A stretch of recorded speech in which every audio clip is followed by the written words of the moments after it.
Hello everyone, আসসালামু আলাইকুম। Welcome back to my channel jasmine Noha লাইফস্টাইলে আপনাদের স্বাগতম। তো চলে আসলাম অনেকদিন পরে আজকে একটি রান্নার ব্লগ নিয়ে।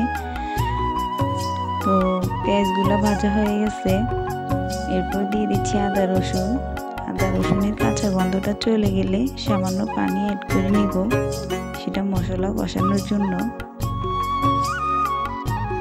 তো অনেকদিন পরে ব্লগটা দেওয়া, এতদিন ফ্যামিলিগত কিছু ঝামেলার জন্য ব্লগ দেওয়া হয় না বা ভিডিও করা হয় না। আর আমার তো মোবাইলও নাই, এই ভিডিওটা ছাড়া আমার হাজবেন্ডের মোবাইল থেকে। যদি আপনারা আমার ফ্যামিলিগত সমস্যা সম্পর্কে জানতে চান তাহলেই জানাবো।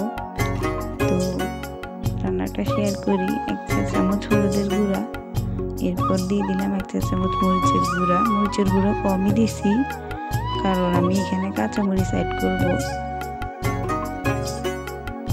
এরপর দিয়ে দিব মাছের মশলা। আমি রান্নাতে রেডিমিক্স মশলাই ব্যবহার করি। এটা দিয়ে দিব 2 চা চামচ, কারণ এটাতে মাছ অনেক মজাদার হয়।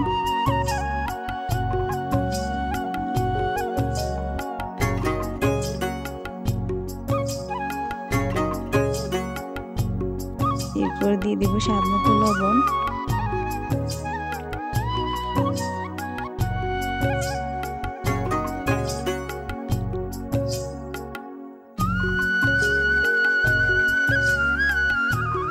এরপর দিয়ে দিব কাঁচামরিচগুলো তেলে দিলে হয় কি, ওই পেঁয়াজের সাথেই কাঁচামরিচটা ভাজা হয়ে যায়, পরে আর দেখতে ভালো লাগে না। সেজন্য সবজিটা দেওয়ার একটু আগেই কাঁচামরিচটা দিলাম, এটার রংটা আর চেঞ্জ হবে না।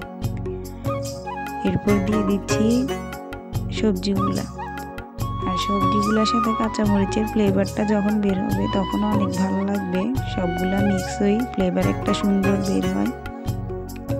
এরপর এগুলোর সাথে মশলা মিক্স করে ঢাকনা দিয়ে ঢেকে নিব।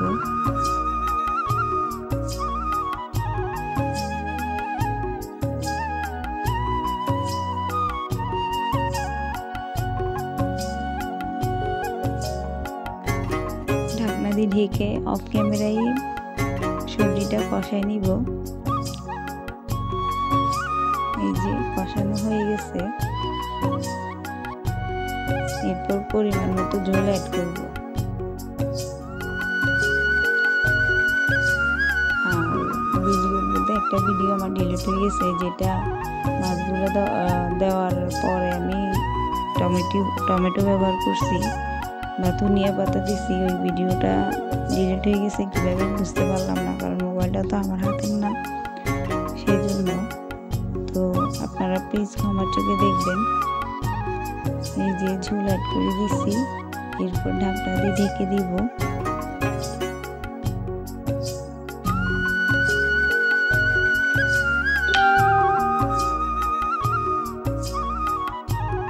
কতক্ষণ ফুটে আসলে দিয়ে দিব মাছগুলা।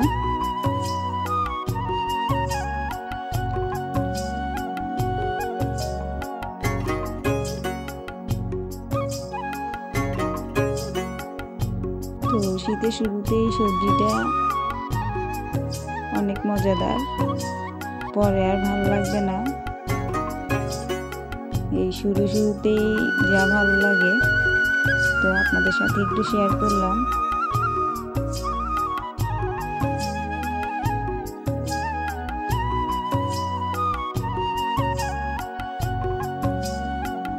ভালো লাগলে প্লিজ লাইক, কমেন্ট এবং সাবস্ক্রাইব করবেন।